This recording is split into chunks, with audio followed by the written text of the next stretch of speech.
நேற்று நடந்த ஒரு சம்பவம். சேலத்தில் ஒரு லாட்ஜில் தங்கியிருக்கிறேன். ரூம் வாசப்படியில் நின்றுருந்தேன். பக்கத்து ரூமில் ஒரு 2வது ரூமில் வந்து ஒருத்தர் இப்படி குனிஞ்சு பார்த்தாரு.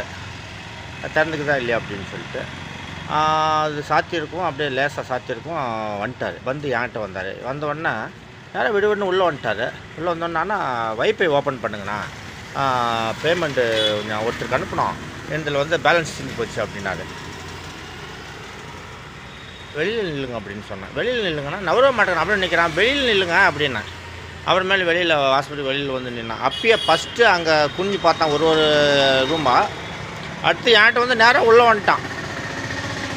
உடனே என்ன அப்படின்னா பேலன்ஸில் தான் வைஃபை ஓப்பன் பண்ணேன். சரி பார்க்கலாமா என்ன தாங்குது அப்படின்னு சொல்லிட்டு எடுத்துமே என்ன சொல்ல வராங்கிறத உள்வாங்கிக்கணும் இல்லையா. அப்புறம் தானே அதுக்கு தகுந்த மாதிரி பதில் சொல்லணும். அவன் திருடனா உண்மையானாலும் என்னான்றது தெரிஞ்சுக்கிறதுக்கு. உடனே வைஃபை ஆன் பண்ணேன். ஆன் பண்ண உடனே ஆனால் உங்கள் டீட்டெயில்ஸ் சொல்லுங்கண்ணா. என்ன டீட்டெயில்ஸ்? பேங்க் டீட்டெயில்ஸ் அப்படின்னா. ஆமாம் அப்படின்னா. என் அக்கௌண்ட்லேருந்து உங்கள் அக்கௌண்ட்டுக்கு பணம் எடுத்துக்கிறதுக்கு அப்படின்னா.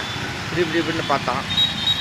சொன்னேன் ஆன்லைனில் இப்போ வெட்டியிருப்பேன். இருந்தாலும் ஆன்லைனில் பக்கத்து ரூமெல்லாம் கூட எந்த ரூம் அப்படின்னு சொன்னேன். 303 அந்த நம்பர் எங்கேயும் கேட்ட மாதிரி இருக்குதான்னு பார்த்தேன்.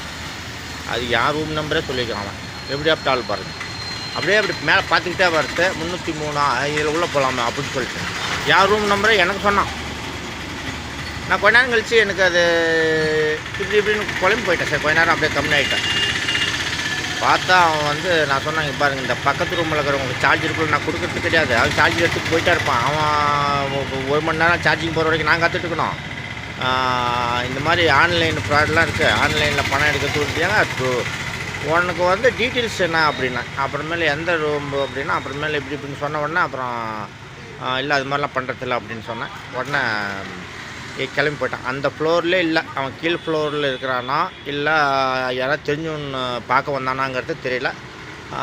எப்படி நூதன திருடு பாருங்கள், ஜாக்கிரதையாக இருங்க எப்பயுமே. மெயினாக லாட்ஜில் பக்கத்து ரூமில் சார்ஜருக்குள்ளே கொடுக்காது. கேட்டாங்கன்னா இல்லைங்க நான் எனக்கு போட்டுக்கணும், எனக்கு சார்ஜர் திரும்பி போச்சுன்னு சொல்லி கொடுங்க. நூதன திருட்டு, அதாவது டெக்னாலஜி வச்சுங்களா அது மாதிரி அப்படியே பணத்தை எடுத்துகிட்டு அப்படியே பப்ளிக்கு அப்படியே இப்போ டைரெக்டாக வந்து நேராக வீட்டு ரூம் உள்ளே வந்துடுறாங்க. அதனால் வந்து பக்கத்து ரூமில் மட்டும் யாருக்கிட்டையுமே ஹலோனுக்குள்ளே சொல்லிக்காதீங்க. எவ்வளோ வந்தீங்கன்னா வேலையை பட்டு போயிட்டே இருங்க. எப்போ வேணாலும் எங்கே வேணாலும் நூதன திருட்டு இது மாதிரி ஆன்லைன் நடக்கும். நன்றி.